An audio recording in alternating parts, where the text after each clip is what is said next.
গরুটা একটু ভালো করে দেখে দেন। গরুটা যদি ঠিকঠাক থাকে তাহলে আমি ভাবির কাছ থেকে ক্যাশ ৮০,০০০ টাকা দিয়ে কিনবো এখন।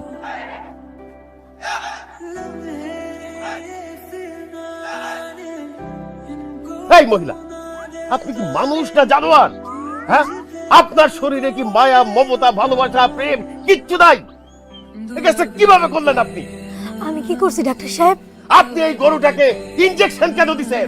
ইনজেকশন দিয়া এই গরুর শরীরে তো এখন পানি ছাড়া কিছু নাই, এক ফোঁটা মাংস নাই। হায় হায় রে, কত বড় সর্বনাশ করছে! এরকম নিরীহ একটা প্রাণী রে ইনজেকশন মারছো ভাবি? তুমি এত খারাপ! ছি ছি ছি! না না, আমি গরুর ইনজেকশন দেই নাই, সবসময় তাজা ঘাস লতা পাতা খাওয়াইছি। চুপ করেন! আপনি ইনজেকশন না দিলে আপনার জামাই দিছে। এই গরুর শরীরে জ্বর, ডায়াবেটিস, যক্ষ্মা সবকিছু ভরা। এই গরুর মাংস যে খাবে পরের দিনে লাফাই লাফাই দিতে মারা যাবে। এই গরুটার মধ্যে এত রোগ, আপনি গরুর ডাক্তার দেখান নাই কেন? হ্যাঁ ডাক্তার সাহেব, আমি তো বুঝতে পারি না আমার গরুর মধ্যে এত রোগ। আমি এখন কি করব কোন তো? কি করবেন বুঝতে পারতেছেন না? একটা কোদাল নিবেন, একটা শাবল নিবেন, নিয়ে আপনাকে বাড়ির পিছনে যে জঙ্গল আছে সেইখানে একটা গর্ত করবেন। গর্ত কেন করুন ডাক্তার সাহেব? রাত্রের মধ্যে গরুটা মারা যাবে। গরুটা মারা গেলে তারে গর্তে ফেলাইয়া মাটি চাপা দিতে হবে না? ও আল্লাহ গো, আপনি এটা কি কোন ডাক্তার সাহেব?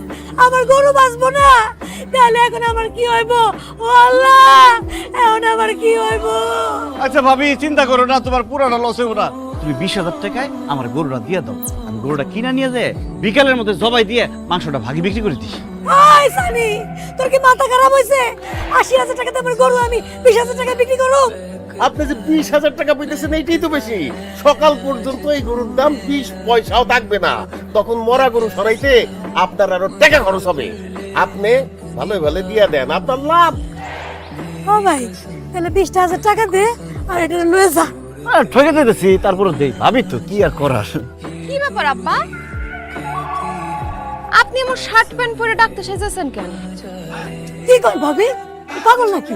গরু ডাক্তার আপনার আব্বা হইব কেন? তো সে তো আমার আব্বাই লাগে, এর জন্য আব্বা বলতেছি। একটা মিনিট পরে আসলে কিন্তু কামড় হয়ে গেছিল। ভাই এটার কোনো সময় জ্ঞান নাই। ও, আপনার আব্বা গরু ডাক্তার? জীবনে তো কোন নাই। আমার আব্বাই গরুর ডাক্তার না, সে আগে ব্যবসা করতো, এখন সে বেকার।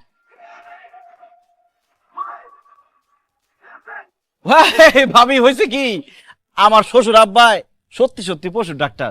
সে ৬ মাস আগে যে পশুর ডাক্তারের প্রশিক্ষণ নিয়ে পশু ডাক্তার হয়েছে, আমার বউ টুম্পা সেটা জানে না। চুপ! আরেকটা মিথ্যা কথা কবি না। তোর জামাই শাশুড়ি মিরা আমারে বোকা বানাই যাইছস। কি ভাবছস আমারে বোকা বানায়া গরু কম দামে কিনে নিয়ে যাবি? আজকে তোকে দুইজনে